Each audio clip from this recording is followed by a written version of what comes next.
अगर आप भी चाहते हैं नए वीडियो एवं नए ऑडियो देखने एवं सुनने के लिए तो हमारे गोल्ड स्टूडियो चैनल को सब्सक्राइब जरूर करें एवं बेल आइकन दबाना ना भूलें। Presents by gold studio.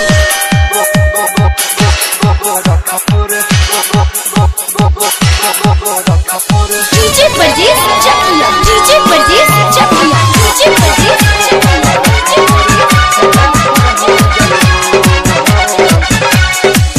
माँ वैष्णो रिकॉर्डिंग स्टूडियो दिल्ली। सो बड़ा करो तारू के हुसैना डरो तारू, सो बड़ा करो तारू के हुसैना डरो तारू, सो बड़ा करो तारू के हुसैना डरो तारू। मारे चढ़ा के जहिया है पर गोरा खपुर रे फर हो जाइबो, गोरा खपुर रे फर हो जाइबो। सो बड़ा करो तारू के हुसैना डरो तारू,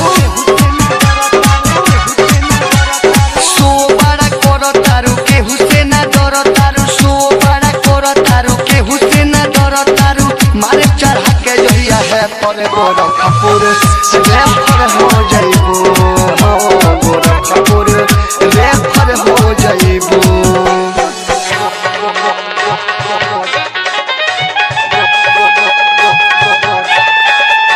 डीजे ब्रजेश चकिया, माँ वैष्णो रिकॉर्डिंग स्टूडियो दिल्ली।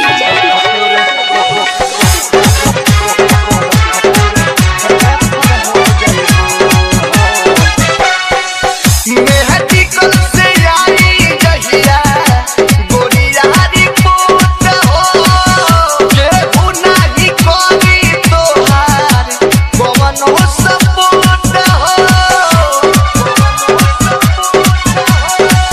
मेहदी कल से आई जहिया गोरिया रिपोर्ट हो, केहू नाही करी तोहार कवनो सपोर्ट हो, केहू नाही करी तोहार कवनो सपोर्ट हो, कवनो सपोर्ट हो। हमसे ना जीत पैबू, लगे नहीं टिक पैबू, लाओ साइन कदी पे पर गोरा खपुर रे फर हो जाइबो, गोरा खपुर रे फर हो जाइबो। डीजे ब्रजेश चकिया,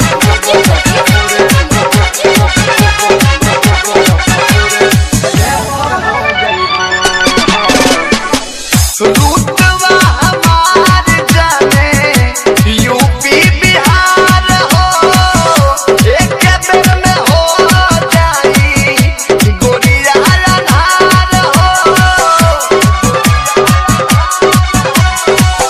रूटवा हमार जाने यूपी बिहार हो, एक बेर में हो जाई गोरिया अन्हार हो, एक बेर में हो जाई गोरिया अन्हार हो।